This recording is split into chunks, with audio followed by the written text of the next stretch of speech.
Olá pessoal, tudo bem? Hoje eu vou falar de um tema que é um pouco, vamos dizer assim, polêmico, mas eu vou tratar de forma científica, que é sobre o racismo. Pois é, existe até hoje, em 2021, imbecis que têm esse preconceito. E a partir de agora, tá, eu vou tratar racismo como preconceito. Porque eu vou mostrar para vocês que racismo não existe. Tá? E não é quer dizer que a pessoa não sofra preconceito. Mas esse termo é totalmente incorreto, como diz a boa e velha ciência. Vou fazer essa descrição aqui e vou mostrar que o correto é um preconceito irracional, burro, idiota, que não tem nada a ver com a ciência. E se realmente as pessoas soubessem e estudassem, né, um pouco mais de ciência até, saberia que isso é algo que não deveria nem de longe existir. Beleza? Então, vem comigo, eu vou lhe contar, mas antes, peço a você o seu dedo no like e, né, claro, compartilhe esse vídeo. Bom, óbvio, claro e evidente que terão pessoas que vão chegar e vão criticar o vídeo de forma que vão falar assim: ah, mas você está sendo preconceituoso, você está tendo essa situação. Tal. Não, não tem nada a ver com isso. Por quê? Essa história, né, de divisão por raça, tá, da espécie humana já começou há muito tempo. Começou lá, né, os antigos antropólogos físicos, no caso, tem alguns naturalistas, né, que surgiu desde lá do século XVIII, concentrou-se em estudos, por exemplo, de restos mortais humanos, e seus objetivos eram o quê? Eram pegar esses fenômenos evolutivos da variabilidade humana. Tá? Então, à medida que novos territórios, novas populações foram sendo descobertas, ou seja, foram se reconectando, tá? Muitos desses naturalistas e especialistas da época europeus acabaram fazendo essa classificação, tá? Essa classificação como se fosse raça. Tá? Então, por exemplo, no reino animal, falar sobre raças geográficas consiste em definir grupos de indivíduos que se diferem, por exemplo, com algumas características que são adaptadas ao meio ambiente. Tá? E nós humanos somos animais. Tá? Nós somos somente uma espécie de animais que habitam esse planeta.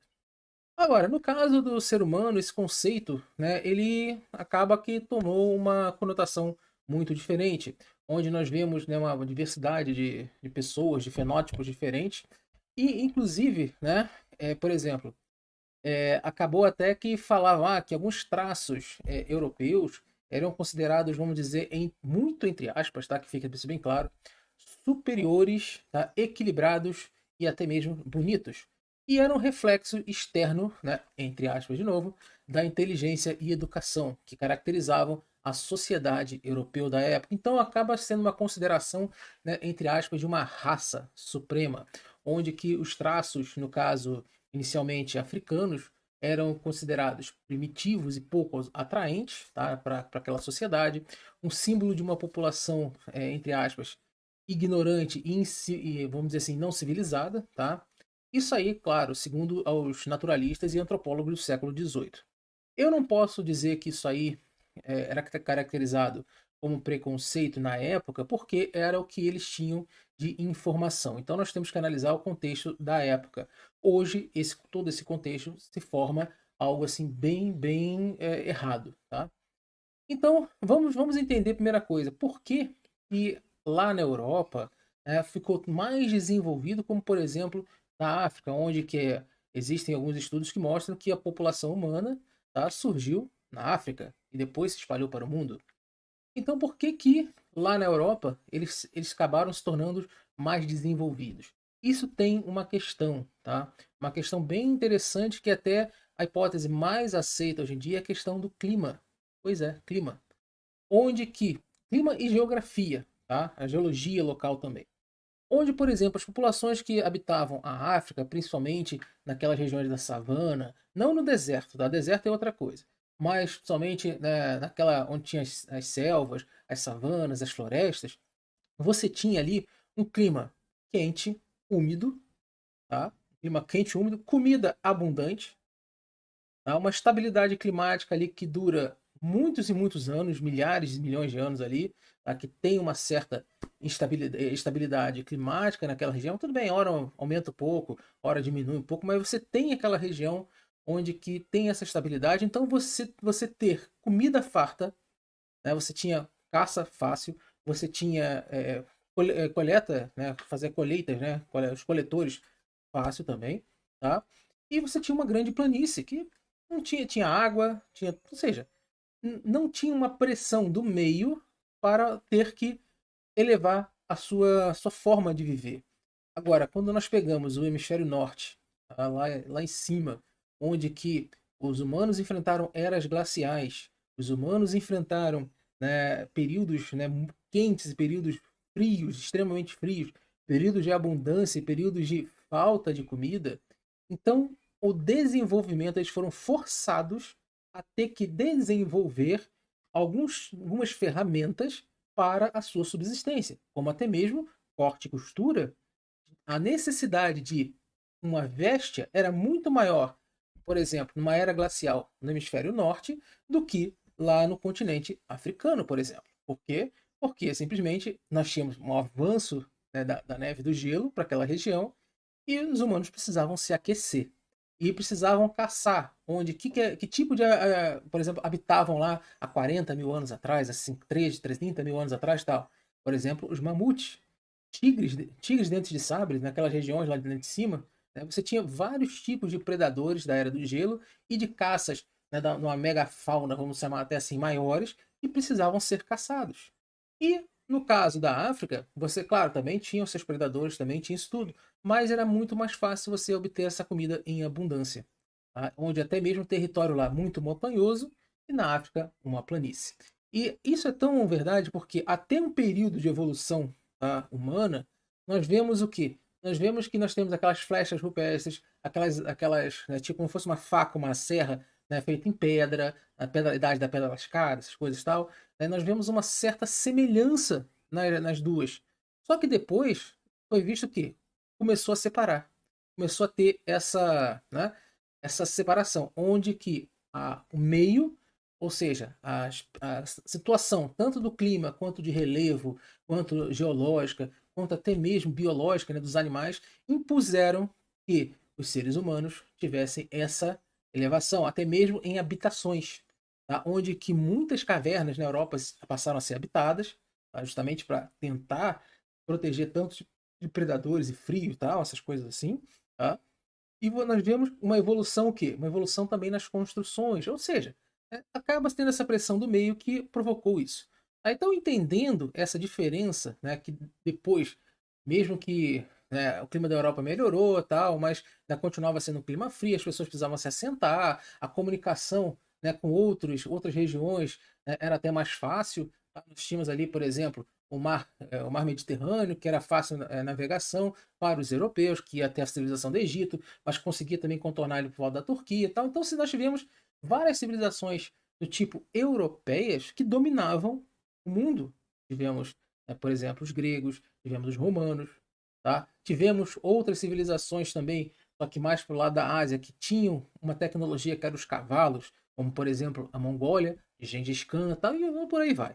Aí o relevo também ajudava nessa troca, onde que o relevo na Europa era um relevo de leste a oeste, tá? Coisa diferentemente nas Américas, que é de norte a sul.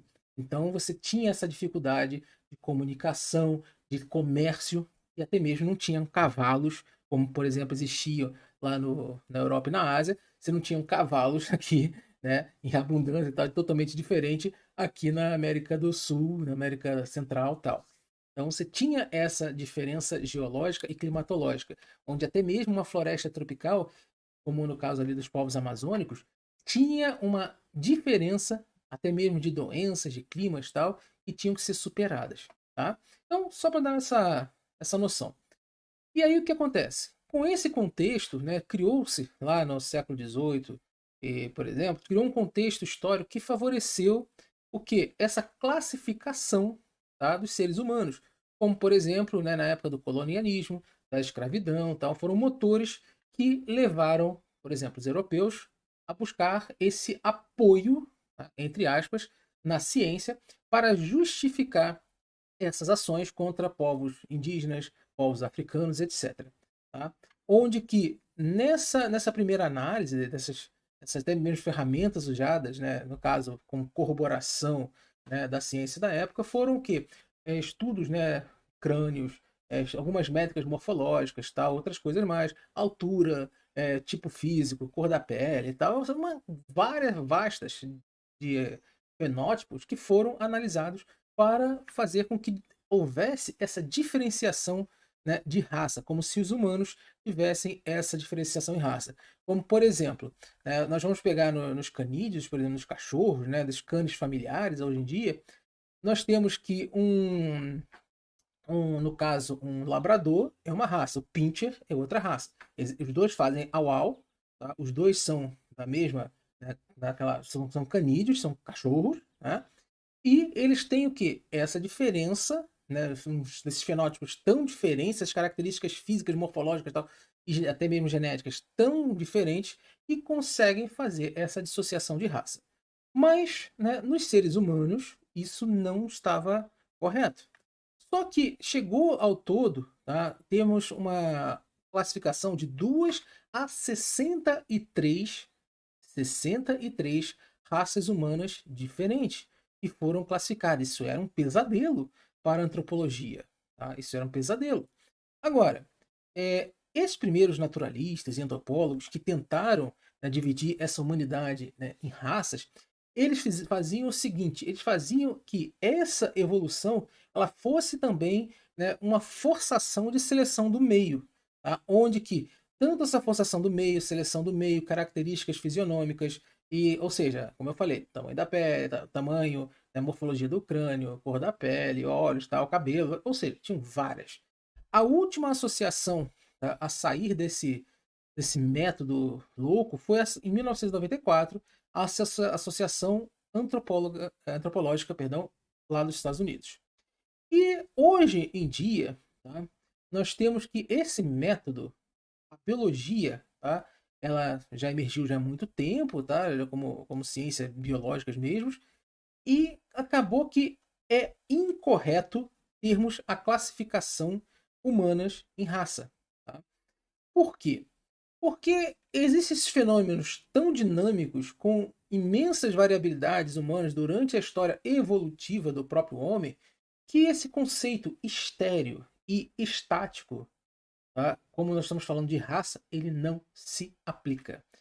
Então, nem no campo antropológico isso já era mais aceito. O que levou, tá, ao quê? A essa conotação da palavra raça ser cair em desuso na ciência, onde a ciência precisou modificar as suas maneiras, tá, de referir às populações humanas como aceitar a existência de uma única espécie. As evidências apontavam para isso. Ou seja, uma única espécie humana que virou o Homo sapiens na época. Tá? Virou o Homo sapiens. Então, essa terminologia de raça, hoje em dia, ela é errada. Você falar que existe raça humana, raças humanas, que o negro é uma raça, que o branco é uma raça, que a minha raça é superior da sua. Me desculpa, já tivemos um período no planeta, tá, recente, onde que deu maior BO, tá, um louco achar que a raça dele era superior. Vocês sabem muito bem, né, aquele louco do bigodinho que deu um BO danado. Então, ou seja, biologicamente e cientificamente falando, as raças não existem para a espécie humana. Vamos fazer uma analogia aqui, tá? Onde que essa invalidação científica do conceito raça não significa que todos os indivíduos, né, todas as populações sejam geneticamente, vamos dizer assim, totalmente semelhantes, pois os patrimônios genéticos eles são diferentes. Só que essas diferenças elas são muito, mas muito, muito pequenas para se classificar como raça. Quer ver uma coisa?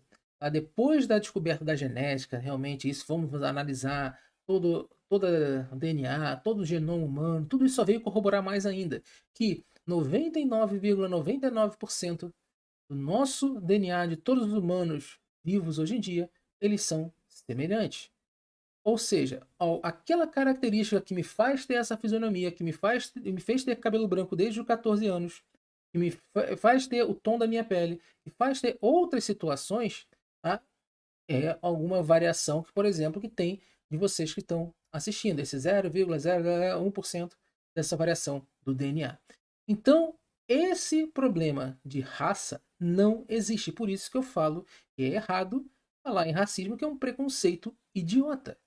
Porque não existe raça, muito menos raça superior.